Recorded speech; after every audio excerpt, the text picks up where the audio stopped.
Hello, this is Dylan Miller on Daily Dose of Dylan, Google Podcast, Spotify, Spreaker, or iHeartRadio. This is Dylan Miller on Daily Dose of Dylan. I think this podcast is going to be a bit shorter today. Not too much though. But we got some good stuff today. Got a lot of NBA talk. Some Kyler Murray drama, you know. I will be talking about the Nets more today. Alright, let's get it started. So the first round has been pretty exciting. And yesterday, the Grizzlies rallied from 21 down to beat the Timberwolves. Or no, they're down 26. They went on a 21-0 run. Ja Morant got 3 blocks and a low-scoring triple-double. But it is a triple-double, so you can't underrate it too much. And, you know, the reason I think Memphis should win this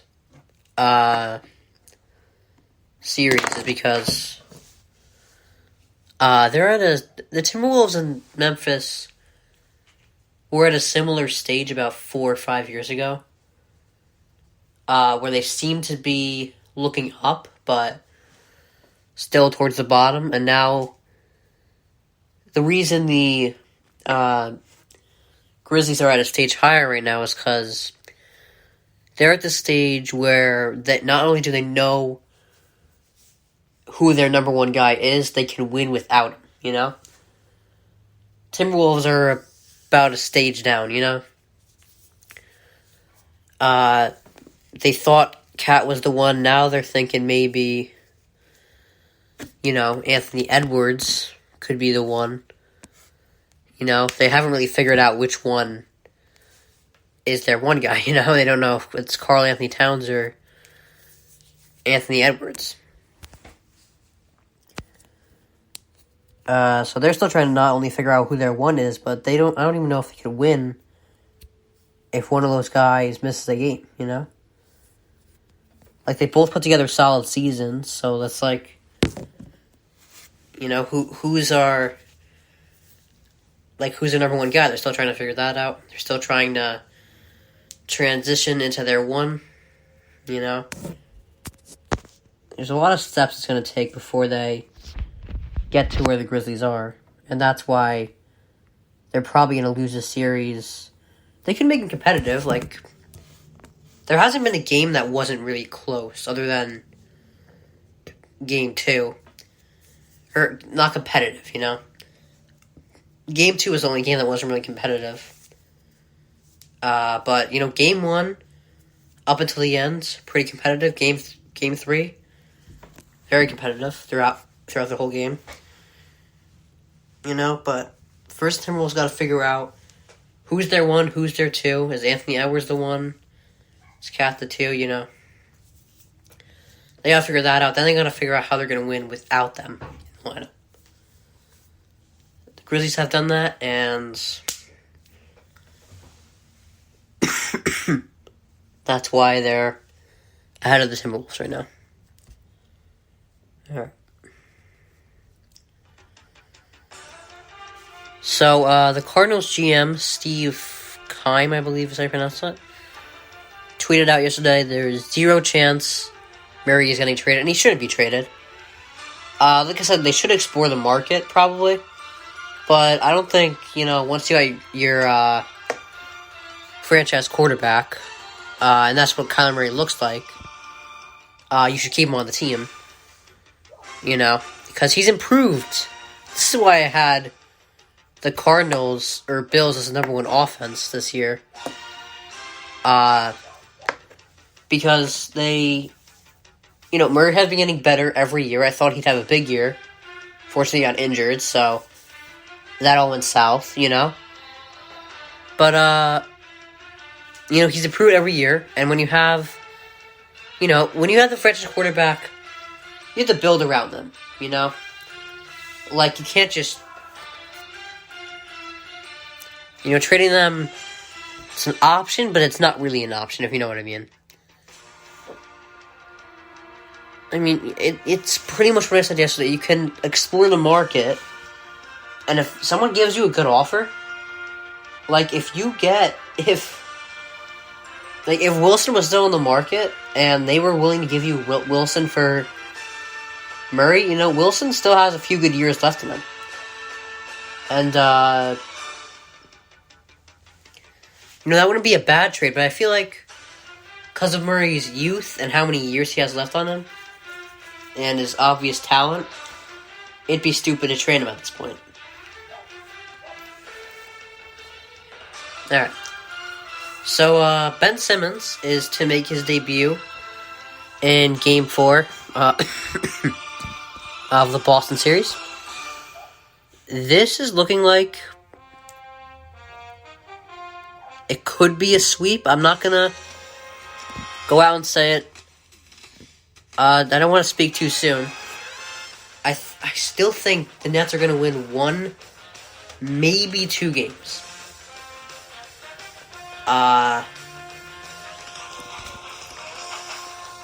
You know,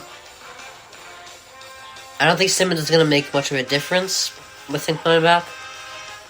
But I do think he'd be a great 2 to Kevin Durant. I think he'd be a better 2 than Kyrie. I'll get into that after this segment. So, back to the Grizzlies, rallying down from 26 down. They've really picked it up. They've become a great team. Ja Morant is an amazing player. And, this kind of showed that in maybe a year or 2, they could be a real championship contender. And they may be that this year, honestly. I don't know 100% if they are, but they're looking pretty good. Like, they were down, but, you know, they still, you know, you could see they still had hope. They still knew they could get back in the game. Like, when you're down as bad as they were, your reaction and how you play afterwards shows how good a team you really are. Like, if you can get down by, like, 30 and still rally and, you know, win the game, that only means good things are coming for your team. Alright, so, gonna talk more about the Nets' struggles, because it's just what I do, you know? And, just for full disclosure, I'm not really a Nets hater. I don't think what I'm saying is necessarily wrong. I think I have every right to,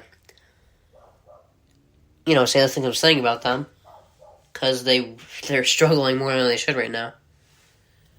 You know, KD and Kyrie, they gotta be, I feel like they should be an easier players to coach, you know? But alright, I gotta get into my point. For about a decade, KD and LeBron could carry a middle school rec team to the finals. Like, it didn't matter who you gave them or what coach you gave them, what players, what front office. LeBron and KD were getting them to the finals. But it's kind of an end of that era, you know? I'm not saying they're done. They're still incredibly talented. I think they're both still top 5 players in the game. But they're not... They can no longer carry bad coaching or poor structured rosters to the playoffs. You know, LeBron, right now, he's gotten injured almost every year that he's been in LA except for the bubble. And in that bubble, he had like a 5-month break.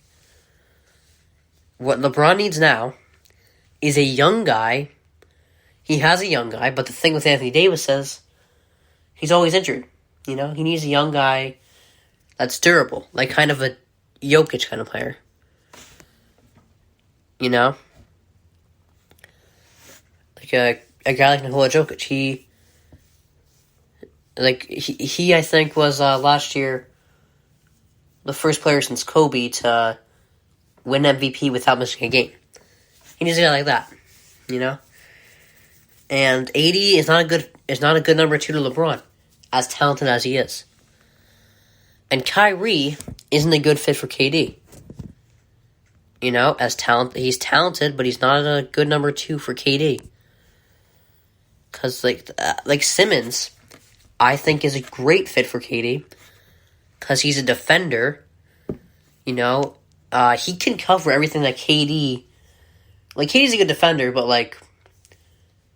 you need a guy on the perimeter that can defend, like Simmons, And, Simmons is not going to block the perimeter, And he can facilitate and pass, KD and Kyrie are both, score-heavy players. They don't really facilitate or pass the ball around much.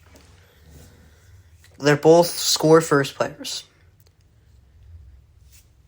And, that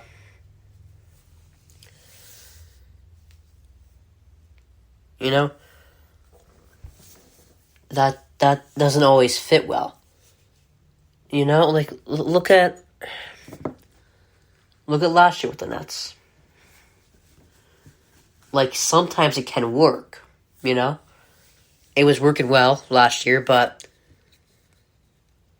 they were never really all together. It was always just Kyrie, KD, or Harden, KD. But sometimes when you put two scores together, it can work. But, Harden had to drop back into that facilitator. It doesn't work when both players are on the court at the same time and both focusing on scoring first. Someone needs to drop back to the pass first guy. And I don't think that's Kyrie. So, and the thing is, LeBron and KD, they are the ones taking the hits for this. They're the ones getting criticized for their losses here. AD and Kyrie don't get hit for this. So it's LeBron and KD that get the metaphorical axe. Everyone, that's not the best analogy. It's LeBron and KD that get hate or criticized for, the losses they're taking. Because, they can't carry a team. Or, they're not leaders. And the thing is, the problem is they're not willing to confront the situation. As I don't think it's necessarily right to, be, hitting players. It's not bad to be hard on players, but, if you're too aggressive, I don't know if that makes you the best leader, but I think the great thing with Michael Jordan is he was hard on players. He was confrontational. He told the truth, no matter how it would affect the relationships. But it was kind of with AD joining LeBron and KD joining Kyrie. That happened because they're friends, I don't think Jordan would really care if he was friends with the player or not. I think he'd confront them anyway about I think he'd just say, hey, we're losing, we gotta figure something out here. But LeBron and KD aren't willing to do that right now. So they either gotta be confrontational with with KD, with AD and Kyrie. If not, they're just gonna keep ending up the same way they are. First round exits, Or, God forbid, miss the playoffs. Alright.